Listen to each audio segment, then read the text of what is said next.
오늘 본문의 내용은 솔로몬이 성전을 건축하고 성전 봉헌 기도를 올린 내용으로 되어 있습니다. 요한복음 2장 19절과 20절을 보면 이런 말씀이 있습니다. 같이 한번 읽겠습니다. 예수께서 대답하여 이르시되 너희가 이 성전을 헐라 내가 사흘 동안에 일으키리라. 유대인들이 이르되 이 성전은 46년 동안에 지었거늘 내가 3일 동안에 일으키겠느냐 하더라. 이 성전을 46년 동안 지었거늘 이렇게 말하고 있지요. 지금 46년 동안 짓고 있는 이 성전은 헤롯 성전이라고 합니다. 하지만 그때에도 예수님 당시에도 이 헤롯 성전은 완전히 다 지어진 것이 아니었습니다. 실제로 이 헤롯 성전은 84년에 걸쳐서 완공되었다고 합니다. 그때가 AD 64년이었습니다. 그리고 6년 후인 AD 70년에 예수님께서 예언하셨던 것처럼 로마에 의해서 돌 위에 돌 하나도 남지 않고 이 성전은 완전히 파괴되고 말았습니다. 그래서 지금은 그 자리에 이슬람 사원 모스크가 세워져 있지요. 이 헤롯 성전은 원래는 BC 586년에 남유다가 바벨론에 멸망했을 때, 즉 바벨론 포로 생활을 했을 때에 그 포로 생활을 마치고 돌아왔던 이스라엘 백성들이 건축했던 스룹바벨 성전을 재건한 것이었습니다. 그러니까 스룹바벨이라는 사람의 지도하에 성전을 지었고 그 성전을 헤롯이라는 왕이 재건을 했던 것이지요. 그러면 스룹바벨 성전의 모형, 원형은 무엇입니까? 바로 오늘 본문에 나오는 솔로몬이 지은 성전이었습니다. 솔로몬이 지은 성전에 관한 내용은 열왕기상 6장에서 8장까지의 그 내용이 잘 나와 있습니다. 솔로몬이 성전을 세운 곳, 그곳은 아브라함이 이삭을 바쳤던 모리아산이었습니다. 바로 그 모리아산에 솔로몬은 하나님의 성전을 건축하기 시작했던 것이지요. 성전의 기원은 그래서 나를 하나님께 드리는 것입니다. 아브라함이 이삭을 바쳤던 바로 그 산 위에 하나님의 성전이 세워졌다는 것, 그것은 나 자신을 하나님의 제물로 드리고 하나님께 봉헌해야 한다는 의미도 들어 있습니다. 오늘 본문은 솔로몬 왕이 그 성전을 건축한 후에 여호와의 제단 앞에서 드린 기도입니다. 그래서 오늘은 솔로몬의 기도의 내용을 살펴보고 솔로몬의 기도 안에 나타나신 하나님, 솔로몬은 하나님을 어떤 분으로 알고 어떤 하나님으로 알고 있었는지를 알아보고자 합니다. 자, 솔로몬은 왜 성전을 건축했는지, 솔로몬에게 있어서 성전은 어떤 의미인지를 먼저 알아야 할 것 같습니다. 20절을 보면 이스라엘의 하나님 여호와의 이름을 위하여 성전을 건축하였다, 그렇게 말하고 있지요. 동양권에서는 이름이 참 중요합니다. 그래서 어떤 사람들은 비싼 돈을 주고 이름을 짓기도 하지요. 나이 드신 분들 중에는 돈을 주고 이름을 지으신 분도 있을 법합니다. 히브리인들에게서 있어서도 그랬습니다. 그들에게 있어서 이름은 그냥 이름일 뿐만 아니라 그 사람 자체였습니다.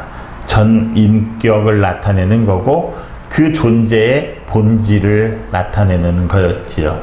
그래서 하나님을 부를 때 그들은 야훼라는 이름을 부를 수가 없었습니다. 그 이름을 부르는 것, 곧 그것이 하나님 그 자체이기 때문입니다. 그래서 야훼라 못 부르고 아도나이라 이렇게 돌려서 불렀던 것이지요. 자, 솔로몬이 여호와의 이름을 위해서 성전을 건축했다 그렇게 말하는 것, 그것은 곧 하나님을 위해서 성전을 건축했다는 말과 같습니다. 솔로몬은 자기 개인의 영광을 드러내기 위해서 성전을 건축했던 것이 아니라 오직 하나님을 위해서, 하나님이 그곳에 임재하심으로 인해서 그의 존재, 하나님의 존재가 나타나는 곳, 그곳을 성전이라 했던 것이지요. 하나님의 권위, 하나님의 영광이 나타나게 하기 위해서 바로 성전을 건축했다는 것입니다. 또한 21절을 보면 여호와의 언약을 넣은 궤를 위하여 한 처소를 설치하였노라 이렇게 말합니다. 성전 안에서도 특별히 어떤 한 곳을 구분했다는 것이지요. 그곳이 어떤 곳이냐면 언약궤를 넣을 수 있는 장소, 흔히 말하는 지성소를 따로 설치했다는 것입니다. 성전은 거룩하다고 하지요. 그 거룩함 안에서도 더욱더 거룩한 곳, 그곳이 바로 하나님의 언약궤를 놓은 곳이라는 것입니다. 언약궤라는 건 무엇입니까? 하나님께서는 이스라엘 백성들을 애굽에서 구원하신 후에 시내산에서 그들과 언약을 맺으시지요. 두 개의 돌판에 10계명을 새겨서 그것을 모세의 손에 들려와 가지고 그 내용을 반드시 지키도록, 그러면 너희는 나의 백성이 되고 나는 너희의 하나님이 될 것이라 이렇게 언약을 맺습니다. 그러니까 이 언약궤에는 하나님과 언약을 맺었던 그 핵심이 되는 두 개의 돌판에 새겨진 10계명이 들어있는 것이었습니다. 그러니까 언약궤는 이제 이스라엘을 향한 하나님의 언약의 증거가 되는 것이지요. 동시에 그 언약궤를 바라볼 때마다 이스라엘 백성들은 하나님과의 약속을 준수해야 된다는 그 책임을 깨닫게 하는 표징이 되는 것이었습니다. 하나님께서는 그래서 그 언약궤 위에 새겨진 두 그룹 천사들 사이에 임재하시겠다 이렇게 약속을 하셨습니다. 성전은 하나님의 임재를 상징하는 것이지요. 그 성전 중에서도 지성소의 언약궤 위에 두 그룹 사이에 하나님은 임재하시겠다 그렇게 약속하셨던 것입니다. 그러니까 지성소에는 하나님의 뜻이, 하나님의 임재가 나타나는 것이지요. 지성소, 언약궤가 있는 곳, 바로 이곳이 성전의 핵심이 되는 것입니다. 성전은 곧 하나님의 임재를 상징하는 곳이라 우리는 이렇게 알아야 한다는 것이지요. 이스라엘의 부강함을 과시했던 게 아니었습니다. 세상에서 가장 부유했던 왕이 솔로몬이라 하지 않습니까? 그 솔로몬은 자기의 능력, 자기의 부를 과시하기 위해서 성전을 건축한 것이 아니었습니다. 이스라엘 백성들이 하나님으로부터 구원을 받고 처음으로 언약을 맺었던 그것을 잊지 않고 항상 기억하고 확인하기 위해서 성전을 세웠던 것입니다. 하나님의 임재를 상징하는 성전을 바라보면서 항상 하나님과의 언약을 잊지 않기 위해서 하나님의 성전을 건축했다는 것입니다. 애굽에서 탈출하고 가나안을 눈앞에 둔 모압 평지에서 모세는 이스라엘 백성들을 다 모아놓고 설교를 합니다. 이 설교의 내용이 바로 신명기의 내용입니다. 신명기의 설교는 다른 내용이 아닙니다. 자신이 시내산에서 받아왔던 언약, 하나님과 맺었던 그 언약의 내용을 다시 반복하고 확인하는 바로 그런 것이었습니다.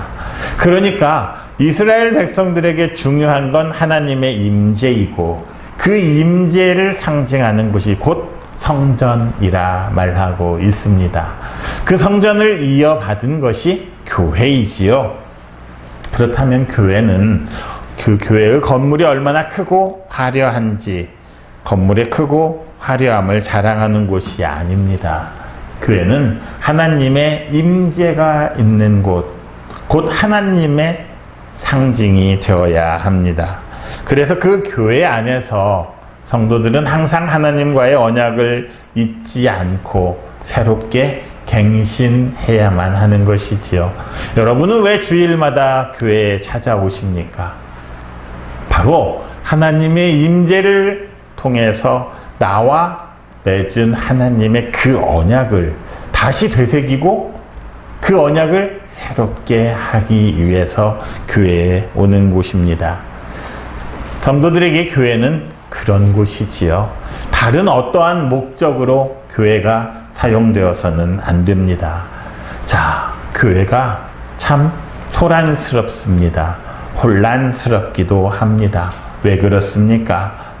교회는 혼란스러울 때마다, 어려울 때마다 하나님의 임재를 바라보고 그 임재를 느끼고 체험할 수 있어야 합니다. 그렇다면 하나님의 임재를 상징하는 건 교회의 건물이 아니라 교회 안에서 넘쳐나는 하나님의 말씀 아니겠습니까? 우리는 그 근원을 항상 살펴보아야 합니다. 솔로몬은 처음 성전을 세우고 봉헌할 때 성전의 목적과 성전의 중심이 무엇이 되어야 하는지를 제대로 알고 있었습니다. 오늘 우리들에게도 교회는 건물이 아니어야 합니다. 오늘 우리들에게도 교회는 다른 것이 되어서는 안 됩니다. 바로 예수 그리스도의 임재의 상징이 되어야 합니다. 예수님께서 교회 안에 임재하셨다, 하나님께서 임재하셨다는 것을 우리는 어떻게 알 수 있겠습니까? 바로 교회에 넘치는 하나님의 말씀과 교회에 넘치는 사랑을 통해서 알 수 있습니다. 안타까운 것은 하나님의 말씀이 전해져야 할, 넘쳐나야 할 교회에서조차도 하나님의 말씀이 아닌 세상의 지식이 전해지고 있다는 것입니다. 성도들조차도 하나님의 말씀을 바로 알고 그 말씀이 이끄는 대로 살아가는 삶, 그런 삶을 힘들어하고 귀찮아한다는 것이지요. 교인들마저, 성도들마저 그렇다면 이 세상 어디에서 하나님의 말씀을 찾을 수가 있겠습니까? 바로 아모스 선지자가 말한 것처럼 하나님의 말씀을 들을 수 없는 말씀의 기갈이 이미 우리 안에 자리 잡고 있다는 것이지요. 교회 안에는 오직 하나님의 말씀으로 가득 차야 합니다. 우리의 마음 안에는, 우리의 전 존재 안에는 하나님의 말씀으로 채워져야 합니다. 그리고 그 말씀이 가득 찼을 때 예수 그리스도의 사랑으로 가득 찰 수 있는 것 아니겠습니까? 교회는 오직 하나님의 말씀과 예수 그리스도의 그 사랑 안에서 든든히 서가야 합니다. 그렇지 못한다면 항상 개혁되어야 되고 개선되어야 하는 것이 바로 교회임을 잊지 마시기 바랍니다. 그러니까 이 교회는 사사로운 것이 결코 아님을 알아야 합니다. 우리의 전 존재보다도 더 중요하고 우리의 전 존재보다도 더 사랑해야 되는 것이 바로 하나님의 임재를 나타내는 교회임을 잊지 마시기 바랍니다. 솔로몬은 23절에서 이렇게 말합니다. 온 마음으로 주의 앞에서 행하는 종들에게 언약을 지키시고 은혜를 베푸시는 하나님. 하나님은 종들에게 언약을 지키시고 은혜를 베푸시는 분이라 말하고 있습니다. 언약, 약속이지요. 그것은 혼자 하는 것이 결코 아닙니다. 언약은 당사자들이 있어야 합니다. 그렇다면 여기에서 하나님이 언약을 지키신다는 그 언약은 무엇을 말합니까? 이 언약은 사무엘하 7장 8절에서 16절까지의 그 내용이 나와 있습니다. 나단 선지자를 보내서 하나님께서 다윗과 언약을 맺으십니다. 그래서 사람들은 이 언약을 다윗 언약이라 이렇게들 말합니다. 사무엘하 7장 8절에서 16절까지가 그 내용이지요.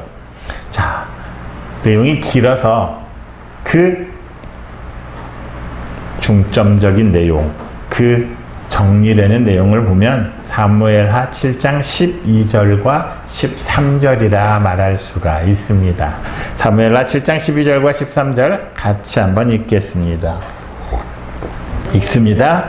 내 수완이 차서 내 조상들과 함께 누울 때에 내가 내 몸에서 날 내 씨를 내 뒤에 세워 그의 나라를 견고하게 하리라. 그는 내 이름을 위하여 집을 건축할 것이요 나는 그의 나라 왕위를 영원히 견고하게 하리라. 여기서 내 수완이 차서라는 건 다윗의 수완이 차서라는 말이죠. 조상들과 함께 누웠을 때, 내가 죽었을 때에 네 몸에서 내 씨를 네 뒤에 세우겠다는 것입니다. 그래서 그 나라를 견고하게, 영원히 견고하게 하시겠다는 것이지요. 그리고 13절에 그는 다윗에게서 난 내 씨 솔로몬을 말합니다. 그러니까 그는 내 이름을 위해서 집을 건축할, 성전을 건축할 것이고 나는 그의 나라 왕위를 영원히 견고하게 하겠다. 이렇게 말씀하십니다.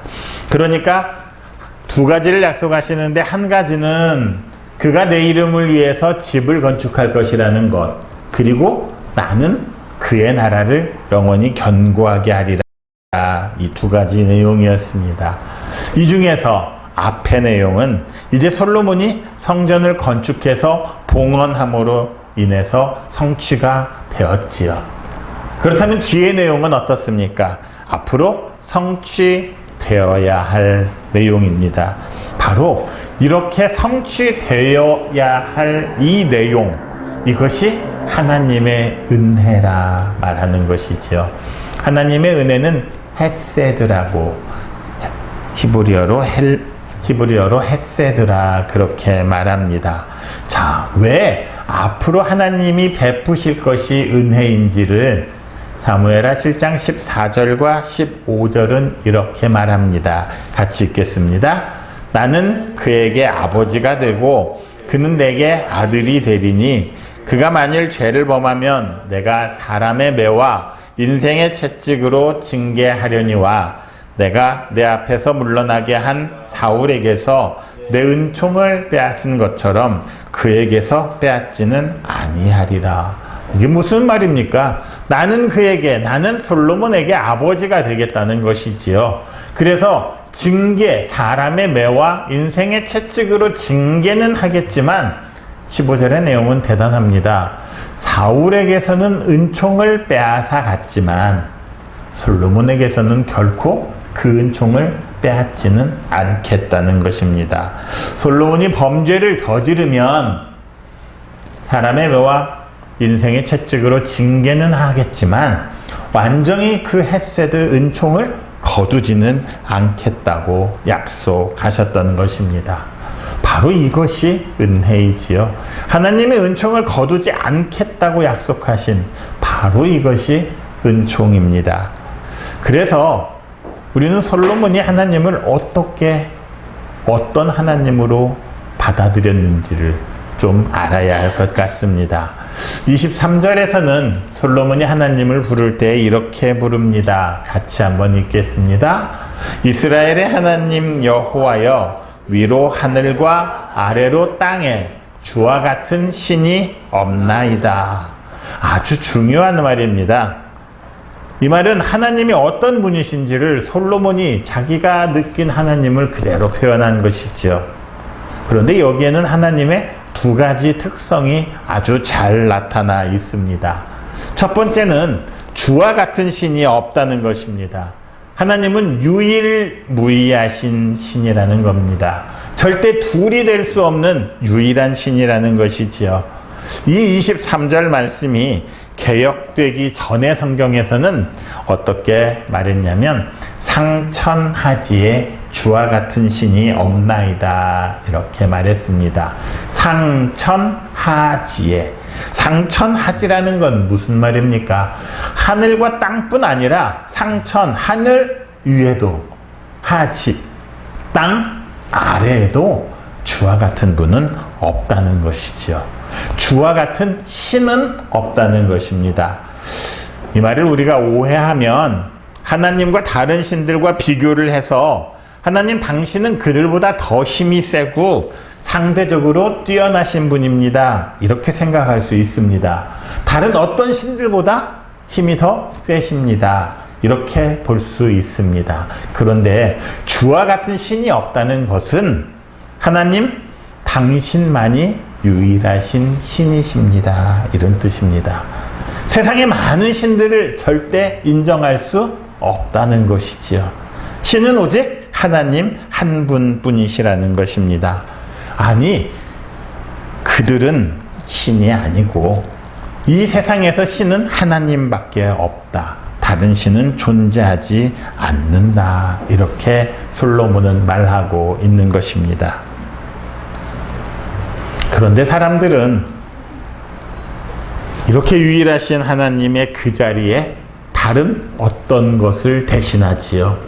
참으로 어리석고 미련합니다. 그렇게 대신하는 것, 그렇게 하나님을 대신하는 그 어떤 것을 우리는 우상이라 부릅니다. 우상은 사람만이 아니지요. 사람만이 아니라 동물이 될 수도 있고 어떤 자연이 될 수도 있고 또는 재물이 될 수도 있습니다. 오늘날에는 만몬이라는 신, 재물이라는 신이 하나님의 자리를 대신하고 있는 것 아니겠습니까? 인간은 참 약합니다. 다른 동물들에 비해서도 또 자연에 비하면 아주 연약하고 아무런 힘도 쓸 수가 없습니다. 얼마 전에 수해가 났을 때 정말 인간이 얼마나 나약하고 힘없는 존재인지를 우리는 또 한 번 느끼지 않았습니까?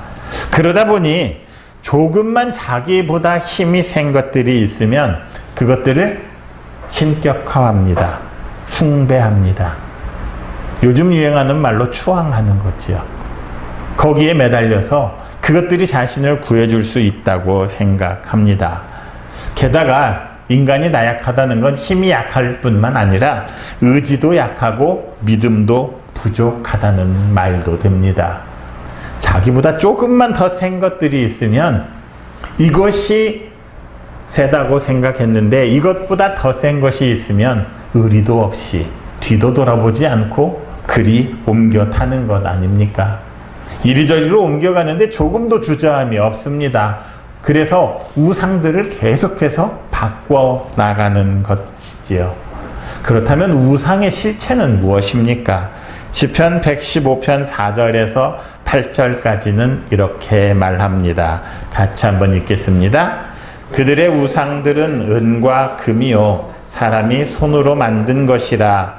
입이 있어도 말하지 못하며 눈이 있어도 보지 못하며 귀가 있어도 듣지 못하며 코가 있어도 냄새 맡지 못하며 손이 있어도 만지지 못하며 발이 있어도 걷지 못하며 목구멍이 있어도 작은 소리조차 내지 못하느니라.